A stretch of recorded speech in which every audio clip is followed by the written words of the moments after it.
The search engine Google is showing this doodle in Mexico on December 8, 2022 to celebrate the 139th birthday of Mexican musical pioneer Manuel Ponce Cuéllar.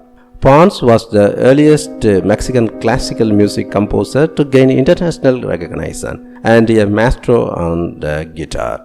Although European music heavily influenced his work, he added a Mexican touch to his compositions. Ponce was born in Fresnillo on this day in 1882. He discovered his talent at an early age and started performing piano when he was just 6 years old. At age 9, he wrote his first composition, March of the Measles, while sick with the disease. When he was 21, Ponce joined the Conservatorio Nacional de Música in Mexico City, but left after realizing his skills were too advanced. He traveled to Europe a year later to study composition and piano.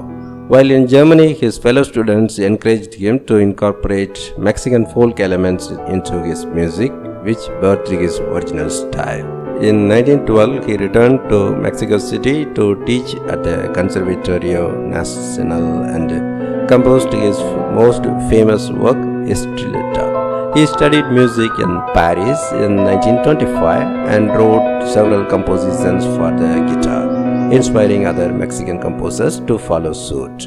These two feats put him on the map as one of the Mexico's most esteemed composers and classical guitar players. He wrote more than 300 compositions, but was more than a composer and musician. Ponce was also a teacher, lecturer, music critic, and conductor.